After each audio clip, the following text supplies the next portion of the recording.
Alrighty. How to sleep for people that are struggling to sleep. I have almost never struggled to get to sleep, and I feel like everybody in my life that I know struggles to get to sleep. So I'm gonna say how I do it. So there's gonna be two parts. In throughout the majority of my life, I had a strategy. If I felt like I was gonna struggle to sleep, I used this strategy, which is this is number one. I literally just focused on my vision with my eyes closed and imagined a little dark circle, and then I just focused my vision on that little dark circle and nothing else. It's almost like a meditation because your mind starts to wander, but then you just focus on that little dark circle. And then over time, your thoughts will kind of disappear, and you're just literally looking at a little dark circle. And I mean, not much else happens other than that. But sometimes maybe it's the dark circle expands, and then that typically, if that happens, that's when you're about to fall asleep.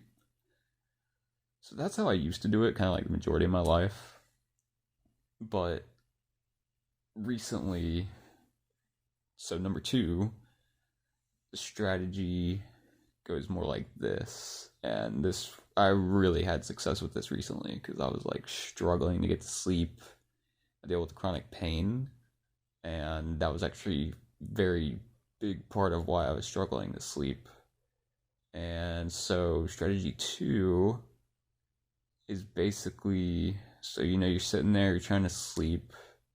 For me, it's ow, this part of my body hurts, this part of my body hurts, this part of my body hurts. For some people, it's ow, mentally I'm hurting. I got thoughts, they're racing, thoughts won't go away. They're different types of stuff, but they're also very similar, and this strategy works for both mental and physical. So basically, whatever is going on, whether it's pain or in your mind, let it happen. You literally just let it happen. So you'll notice that there's conflict where you notice that thing that's preventing you from sleep. And maybe the thing is not being able to sleep. Maybe that is the conflict. Notice it and then let it be. So I know that can sound very confusing, but you're going to notice that tension, and then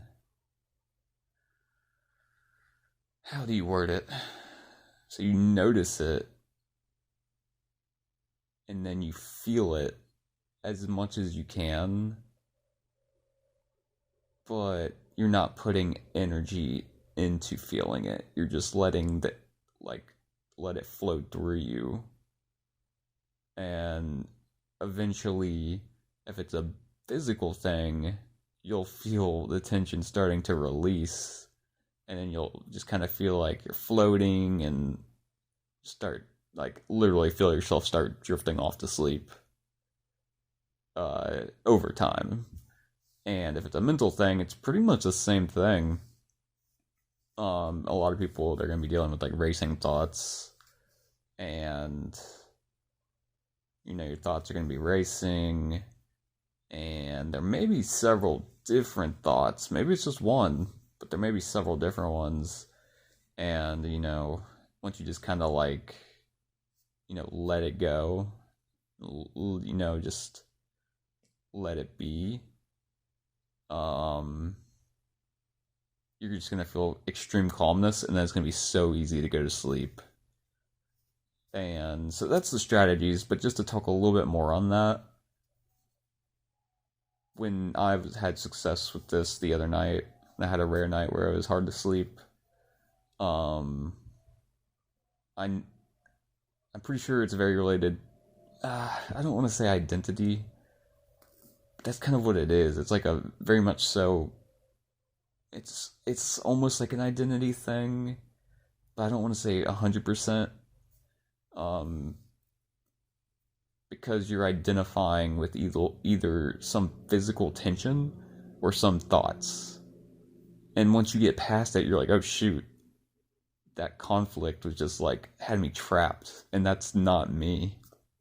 But it's like I was identifying with it so much that it was like becoming me. I was that physical tension. And then once you release it, it's just like, holy moly. It's like, I feel like I'm not explaining it super well, but the best way I can think to explain it is let's start with the two different examples. So there's physical and then there's the mental. So let's start with the mental. So you got thoughts, they're racing and they feel conflicted and you feel tension when you're thinking these thoughts. And then, you manage to see that tension, feel it without trying to kind of be it. You're just like letting it flow through you. And and then you release it, and then you start feeling much calmer, and then you can sleep. But if you compare like the time before you let go with the time after you let go, it's like before on your mind, all it was just that those thoughts, or maybe not even the thoughts themselves, but the conflict. You felt the conflict just over and over and over, and it almost felt like not necessarily trapped, depending on how intense it is, but some sort of feeling trapped by that conflict or tension. And then after you realize it's like, holy crap, like yeah, in that moment, in those moments, maybe that was part of me, but I was limiting myself so much. Like I'm more than just that conflict. I'm more than just those thoughts. Like I can exist as something much freer, much more. Like I was limiting myself by thinking, like identifying, not purposely, but unconsciously identifying with the thoughts and the conflict. It's the exact same thing with physical uh, conflict as well, chronic pain. It's literally that exact same thing. It is a little bit different because it can often, I don't know if this is the truth of it, but it can feel harder to get over. Um, and it depends on the type of pain. If you're dealing with kidney stone pain, this isn't gonna really work. Uh, yeah, it's not really gonna work. But if it's some sort of like chronic pain, like just general back pain, sometimes it can. It really just depends on the type of pain. But yeah, I think you get the point. And sleep well. Sweet dreams.